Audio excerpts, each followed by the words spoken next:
आज हम तेल और गैस की दुनिया के दो अहम बिल्कुल अलग चेहरों पर बात करने वाले हैं, हाँ, एक तो वो जो जमीन पर होता है, जिसे हम ऑनशोर कहते हैं ना, और दूसरा दूसरा वो जो समंदर की गहराइयों में उतरता है, मतलब ऑफशोर ऑपरेशंस। पहली नजर में तो लगता है कि भाई सिर्फ जगह का ही तो फर्क है, जमीन पर या पानी में।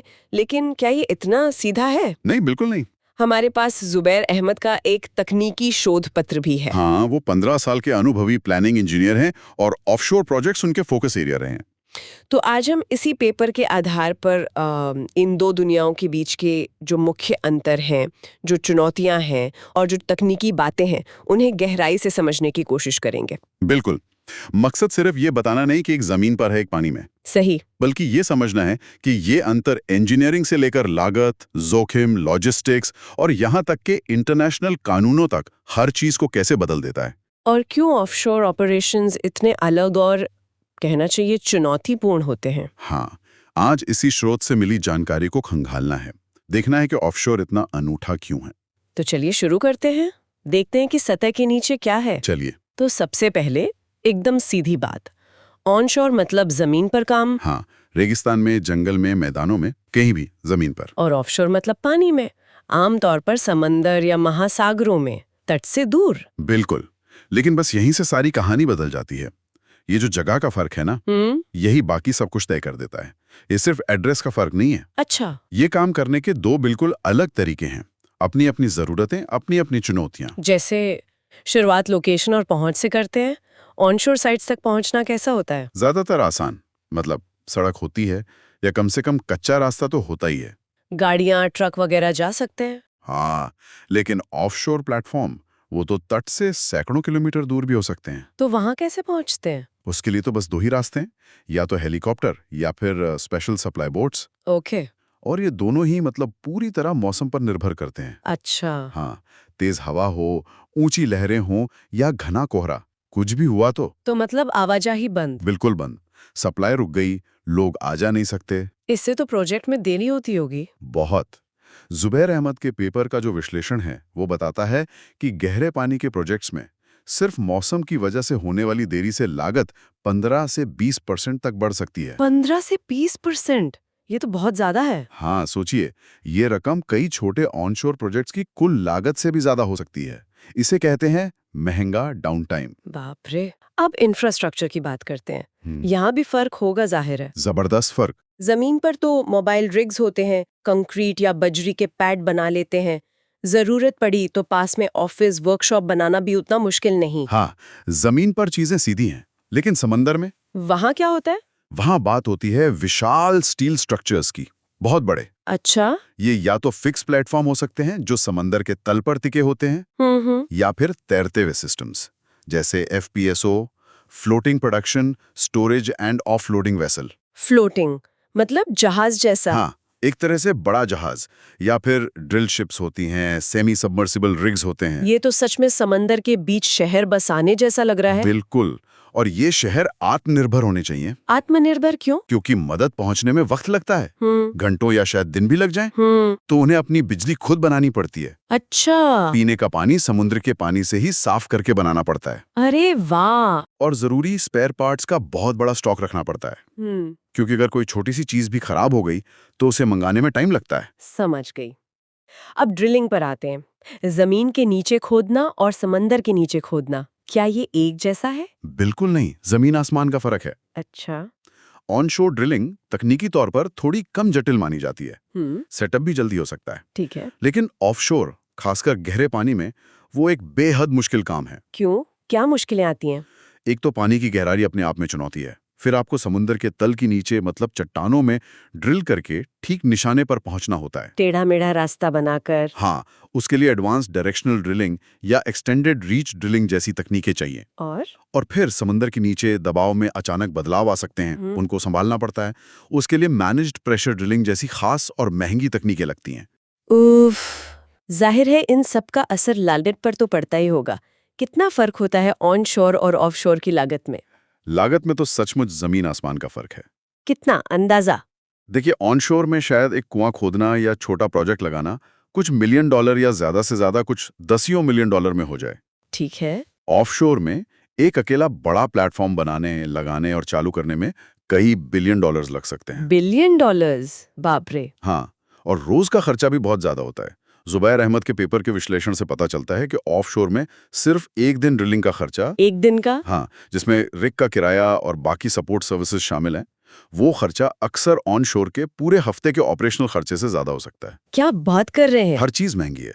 वो स्पेशल मटेरियल जो खारे पानी से बचाए, हाँ, जंग से बचाने के लिए। लोगों और सामान को प्लेटफॉर्म तक पहुंचाना, वो ट्रांसपोर्ट, फिर खास ट्रेनिंग वाले लोग, सब कुछ बहुत महंगा है।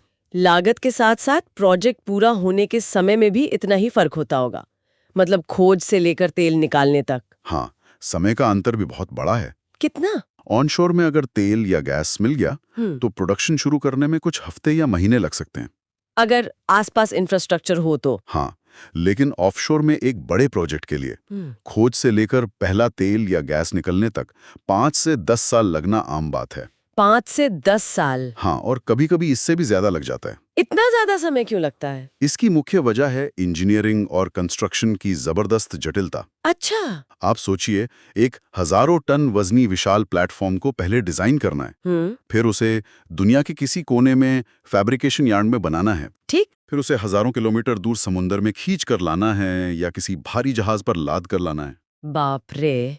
फिर उसे समुंदर में ठीक जगह पर इंस्टॉल करना है और फिर सारे उपकरण लगाकर प्रोडक्शन शुरू करना है। ये तो सुनने में ही इतना मुश्किल लग रहा है। ये बहुत बड़ी इंजीनियरिंग और लॉजिस्टिकल चुनौतियां हैं। इसमें बहुत समय और पैसा लगता है। अब जरा वर्कफोर्स और लॉजिस्टिक्स की बात करते हैं। जमीन पर तो शायद लोग रोज घर चले जाते होंगे या पास के कैंप में रहते होंगे। हाँ, ज्यादातर ऐसा ही होता है। ऑफशोर में ये कैसे होता है? ऑफशोर में काम करने का तरीका ही अलग है। वहां लोग रोटेशन पे काम करते हैं। रोटेशन मतलब? जैसे मान लीजिए 14 दिन लगातार प्लेटफॉर्म पर काम किया, फिर 14 दिन की छुट्टी पर घर, या 28 दिन काम, 28 दिन छुट्टी, ऐसा। और रहते कहाँ हैं ये लोग? प्लेटफॉर्म पर ही उनके रहने के लिए लिविंग क्वार्टर्स बने होते हैं। अच्छा, वहीं पर? हाँ, और सारा सामान, मतलब खाने पीने से लेकर पानी, डीजल, मशीनों के पुर्जे, हर छोटी बड़ी चीज सब बाहर से मंगानी पड़ती होगी। सब कुछ सप्लाई बोट्स या हेलीकॉप्टर से ही आता है। और ये भी महंगा होगा। बहुत महंगा और पूरी तरह मौसम पर निर्भर। लॉजिस्टिक्स जो है ना, वो अपने आप में एक बहुत बड़ा ऑपरेशन है। जुबैर अहमद जैसे प्लानिंग इंजीनियर के लिए ये रोज की पहेली होती है। कौन सा जहाज कब मिलेगा, मौसम कैसा रहेगा, किस चीज की जरूरत कब पड़ेगी। और अगर कोई जरूरी पुर्जा खराब हो गया तो उसे प्लेटफॉर्म तक पहुंचाने में कई दिन लग सकते हैं, खासकर अगर मौसम खराब हो। ओह। इसीलिए प्लेटफॉर्म पर जरूरी चीजों का बड़ा स्टॉक, मतलब बड़ी इन्वेंट्री रखनी पड़ती है। समझ गई। अब जरा पर्यावरण और सुरक्षा के लिहाज से देखते हैं। कौन सा ज्यादा जोखिम भरा है, ऑनशोर या ऑफशोर? देखिए, जोखिम तो दोनों में है, लेकिन ऑफशोर के जोखिम ज्यादा गंभीर और कह सकते हैं ज्यादा बड़े पैमाने पर असर डालने वाले हो सकते हैं। कैसे? ऑनशोर में जमीन का इस्तेमाल होता है, वहां के इकोसिस्टम पर असर पड़ता है, जमीन पर तेल फैल सकता है या जमीन के नीचे का पानी प्रदूषित हो सकता है। ये जोखिम है। ठीक है। ऑफशोर में पहली बात तो समुद्री जीवन पर असर पड़ता है, लेकिन सबसे बड़ा डर होता है बड़े पैमाने पर तेल रिसाव का, स्पिल का। जैसे वो डीप वाटर होराइजन वाला हादसा हुआ था। बिल्कुल। समंदर में अगर तेल फैल जाए तो उसे रोकना और साफ करना जमीन के मुकाबले कहीं ज्यादा मुश्किल है। हाँ, ये तो है। बहुत महंगा भी है और उतना असरदार भी नहीं होता। और उसका असर समुद्री जीवन पर, तटों पर, वहां रहने वाले लोगों पर सालों तक रह सकता है। और सुरक्षा की जोखिम लोगों के लिए? ऑनशोर वाले जोखिम तो वहां भी हैं। आग लगना, मशीनें खराब होना या कुएं से अचानक तेज बहाव शुरू हो जाना, जिसे ब्लोआउट कहते हैं। हाँ। लेकिन ऑफशोर में इनके साथ समंदर के अपने खतरे जुड़ जाते हैं। जैसे प्लेटफॉर्म का डूब जाना या उसे नुकसान पहुंचना, हेलीकॉप्टर क्रैश होना, सप्लाई जहाजों का प्लेटफॉर्म से टकरा जाना, और सबसे बढ़कर भयानक तूफानों का सामना करना, जहां लहरें कई कई मंजिला ऊंची हो सकती हैं। बाप रे, ये तो बहुत खतरनाक माहौल लगता है। ये वाकई एक बेहद खतरनाक माहौल है। इसीलिए वहां सुरक्षा नियमों का पालन करना और हर इमरजेंसी के लिए तैयार रहना सबसे जरूरी होता है। जरा सी चूक भी बहुत भारी पड़ सकती है। एक और पहलू है मिलने वाले तेल या गैस के भंडार का आकार। क्या इसमें भी कोई फर्क होता है ऑनशोर और ऑफशोर में? हाँ, आमतौर पर एक पैटर्न देखा गया है। क्या? ऑनशोर में अक्सर छोटे और बिखरे हुए भंडार मिलते हैं। मतलब कुछ बड़े फील्ड्स भी हैं जमीन पर, लेकिन ज्यादातर छोटे होते हैं। ठीक है। ऑफशोर में, खासकर गहरे पानी में, जिसे डीप वाटर या अल्ट्रा डीप वाटर कहते हैं, वहां मिलने वाले भंडार अक्सर बहुत बड़े होते हैं। कितने बड़े? उन्हें जायंट यानी विशाल या सुपर जायंट फील्ड कहा जाता है।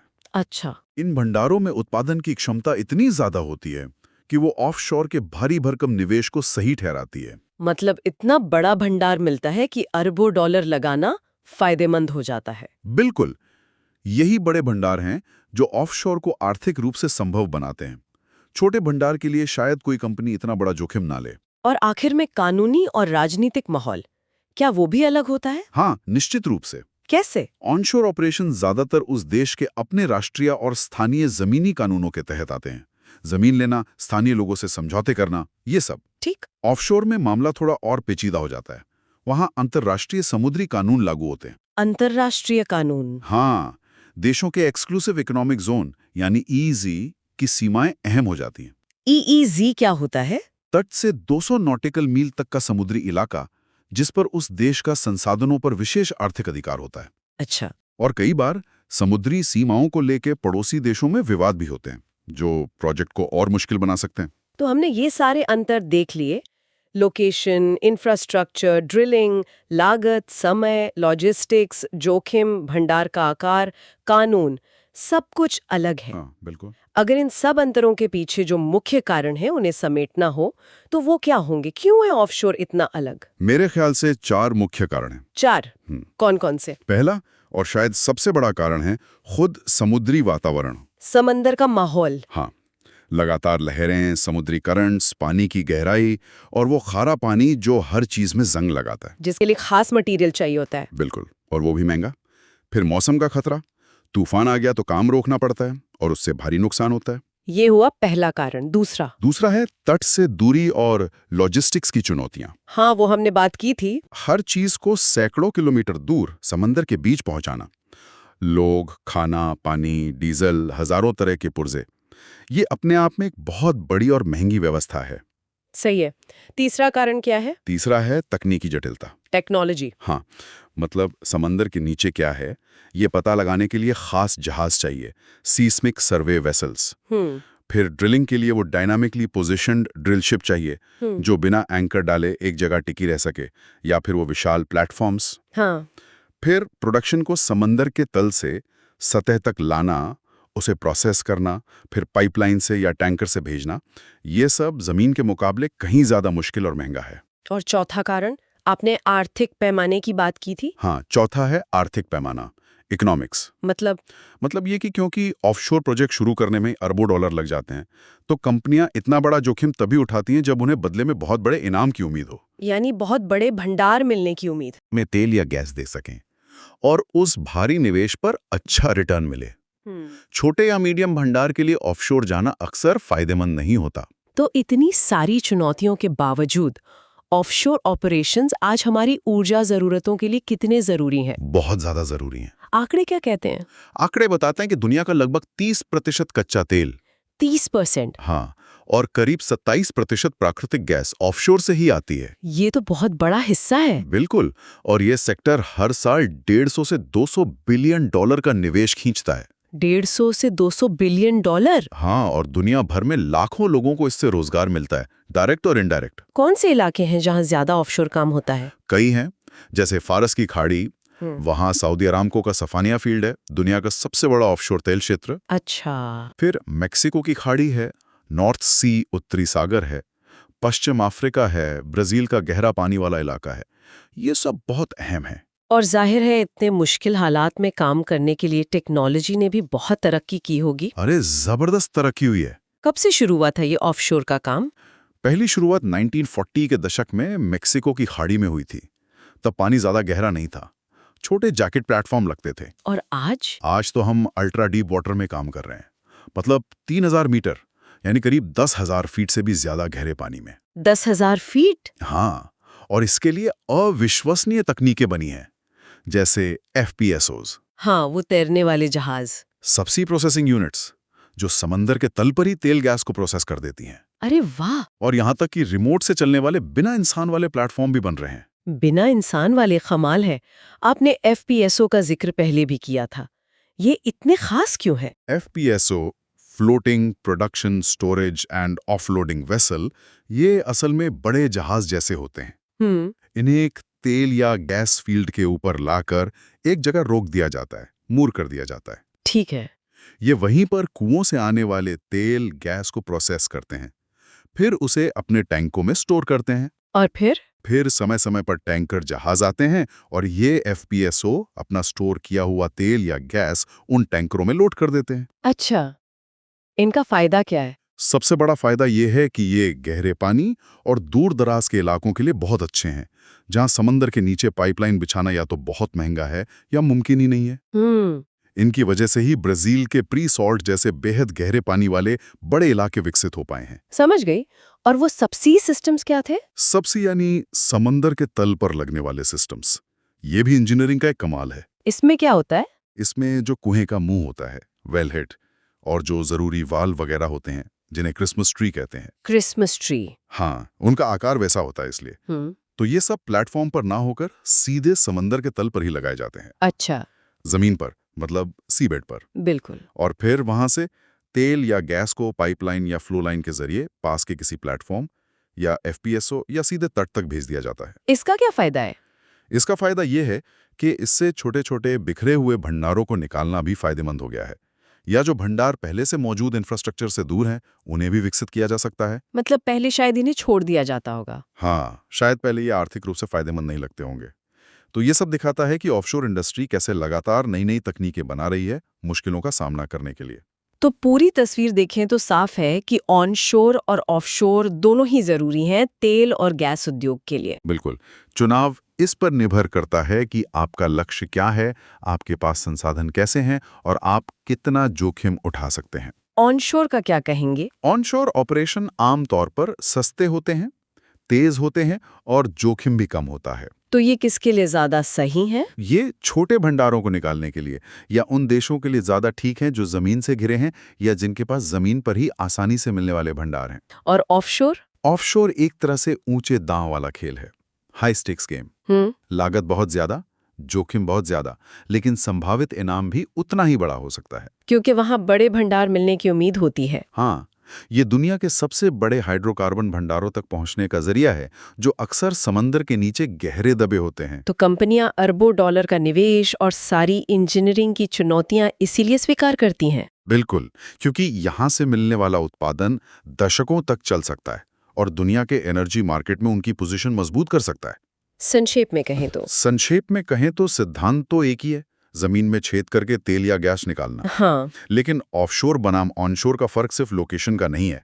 ये इंजीनियरिंग, निवेश की सोच, जोखिम मैनेजमेंट और ऑपरेशन के नजरिए से दो बिल्कुल अलग दुनियाएं हैं। तो आज की इस बातचीत से ये तो बिल्कुल साफ हो गया कि जमीन पर तेल निकालना और समंदर की गहराइयों में जाके तेल निकालना, इसमें सचमुच कितना बड़ा फर्क है। हाँ, हर लिहाज से। लागत में, तकनीक में, जोखिम में, समय में, हर चीज में।